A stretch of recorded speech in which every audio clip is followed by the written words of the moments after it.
यहाँ देखिए हम बौद्ध संगीतियों को यानी बौद्ध धर्म में 4 संगीतियाँ हुई थी और विभिन्न शासकों के शासनकाल में। इसको हम ट्रिक के माध्यम से समझेंगे।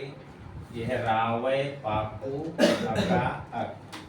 रावय पाकू ये स्थान का नाम है और शासक में जो है अका अक कौन है, वो शासक इसके अंतर्गत आते हैं।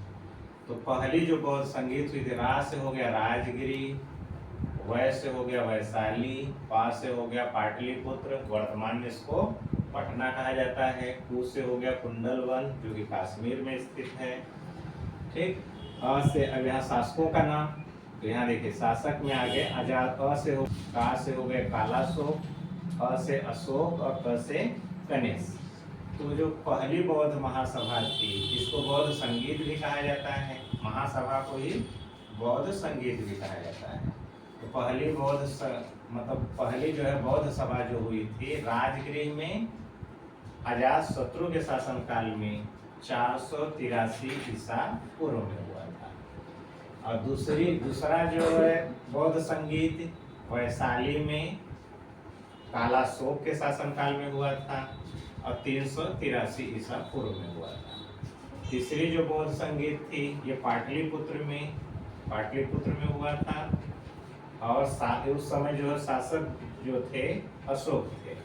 और ये कब हुआ था, तो 251 BC में हुआ था।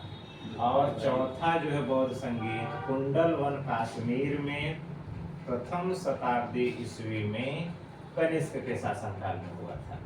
ठीक। और कभी कभी आपसे ये भी पूछ लिया जाता है, तो यहाँ से आपसे जो प्रश्न पूछे जाते हैं कि बौद्ध संगीतियाँ 4 जो बौद्ध संगीतियाँ हुई हैं किस स्थान पे हुई, या तो पूछेगा कि प्रथम बौद्ध संगीत किस स्थान पे हुआ, किसके शासनकाल में हुआ, या द्वितीय बौद्ध संगीत कब और किसके शासनकाल में हुआ, तृतीय बौद्ध संगीत कब कहाँ और किसके शासनकाल में हुआ, ये भी पूछ सकता है। और ज्यादातर आपसे ये पूछा जाता है स्थान का नाम और शासक का नाम। ठीक। और फिर अब यहाँ से पूछा गया कि इसके अध्यक्ष कौन थे। प्रथम बौद्ध संगीत में अध्यक्ष कौन थे, महाकश्यप थे। द्वितीय बौद्ध संगीत की अध्यक्षता किसने की थी, सभाकामी ने की थी। और तृतीय बौद्ध संगीत की अध्यक्षता किसने किया था, मोगलीपुत्र टिस्स ने। और चौथी बौद्ध संगीत की अध्यक्षता वसुमित्र ने की थी। ठीक है।